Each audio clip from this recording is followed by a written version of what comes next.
Now, far-right French presidential hopeful Marine Le Pen tried to reassure voters that her plans to pull France out of the euro won't cause chaos. Speaking to Le Parisien, the newspaper, Le Pen said, quote, "When we've made a mistake, we must admit it, but it needs to be done carefully." She said that the euro will be the final step in her plan, which will be left until after the German election. CIBC head of FX strategy Jeremy Stretch is still with us. So Le Pen, it's interesting. We were just chatting in the break, Anna, yourself and myself, talking about Le Pen's promise to try to reassure investors in France that a euro exit will be done carefully. I mean, is oxymoron? Is that the right? It's a word, yes. It's a word. I mean, that is an oxymoron, to withdraw France from the euro in a sort of, a non-aggressive. It needs to be done carefully. Can it be done? Could it be done carefully? I mean, this is the risk that we're trying to assess, isn't it? Well, exactly. So, in a sense, what we have to remember is she's trying to talk to her electorate to try and persuade them and reassure them that any process will be carefully managed and it won't create a shock. But, of course, we as market analysts will look at those statements and think, well, actually, it's a bit like saying, I just want to be just a little bit pregnant. Well, it doesn't really work like that. So, in a sense, I think we have to remember that if there were to be a process to withdraw France from the euro, it isn't going to be a nice, smooth, orderly transition. It's going to be something which will create enormous amount of market disorganisation, and it would create a great deal of instability. And so I think we have to remember the two constituencies. One, the market, but in reality she's trying to reassure her voter base, which does seem to be rather fragile, or certainly less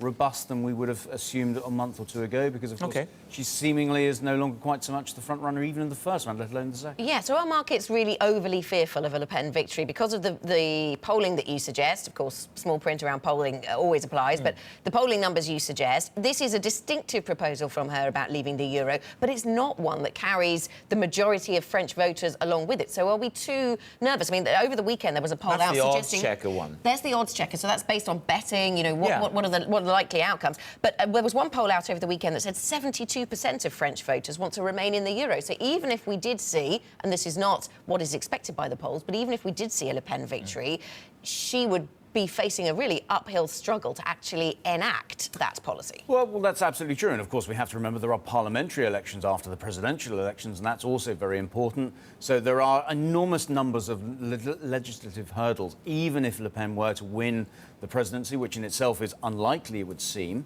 But if she were to win that, there are still a lot of hurdles to overcome in order to pursue the process. But, of course, markets are very mindful of what happened in 2016 with political risk and how that translated into deficiencies in the opinion poll ratings and the market moves that we've seen accordingly. So I think it's a classic case of once bitten, twice shy in the context of the event. So until there is a degree of clarity, then I think markets will remain a little reticent to be overtly optimistic on the euro story. Now, we are pretty optimistic on the euro over the course of the next 6 to 12 months, but we need to get through this initial stage of the political risk first. We've been through the Dutch election. If we can get through the French election without collateral damage, then I think we can actually look at the fundamentals in Europe, which are actually looking reasonably constructive. Are we just being held back by politics? If you look at GMM this morning, you look down there, you can see the dollar obviously down by 0.4%. Is a dollar weakness as opposed to euro strength? The euro up by 0.4%. If I look at what the funds have done, the CFTC data, they've reduced their net shorts to the lowest since June. The asset managers have upped their game in terms of longs. I mean, if you had any mind at all, the data's good, the dollar's fading, Merkel is triumphant, and Le Pen is contained.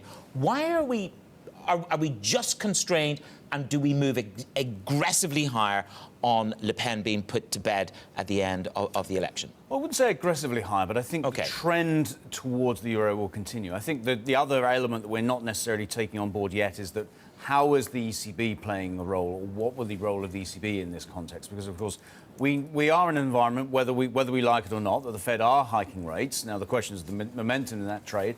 But we are seeing still a divergent picture between the ECB and the Fed in terms of both monetary policy in normal circumstances and in terms of QE.